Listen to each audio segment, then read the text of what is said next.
So eto na mga idol, Creamline Cool Smashers magdadagdag ng star player sa nalalapit na conference. Posibleng paglalaro ni Tots Carlos at Gemma Galanza sa Philippine National Team pinaghahanda na.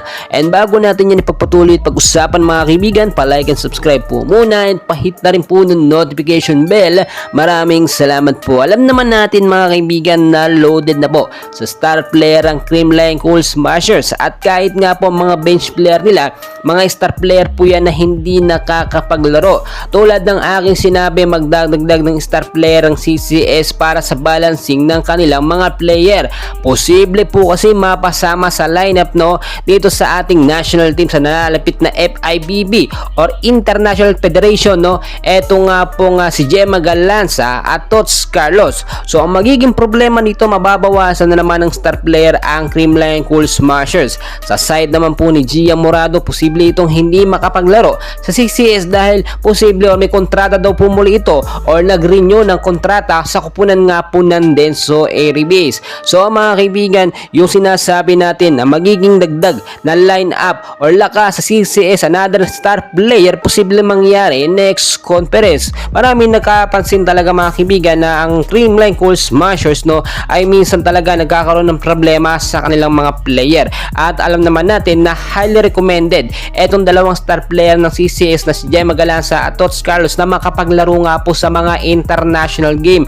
Ang dami po mga bashers ng CCS ang hindi nagtitiwala or sinasabi nila hindi na magdagdag o wag na magdagdag ng star player dito sa okay na daw po yung lineup ngayon ng ating national team. Mga kaibigan, paano nyo nasabing okay na hindi nga po tayo nakakuha ng gintong medalya? Masasabi kong okay na ang ating lineup kung nakakuha tayo ng gintong medalya, samantalang bronze medal lang po ang ating nakuha sa ABC Cup 2024. Based na rin po sa experience na meron si Tots Carlos at si Gemma Galanza, ay pang international po talaga yun at mapapakinabangan mga kaibigan.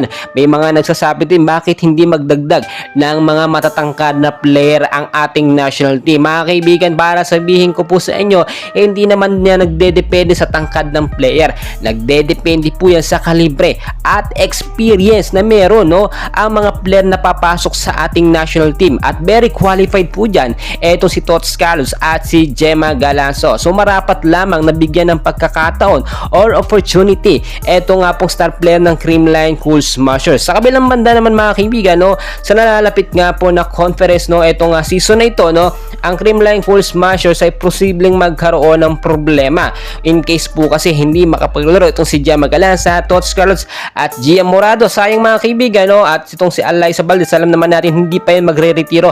Mawawala po yung chemistry at momentum ng mga player sa loob na magkakasama sila.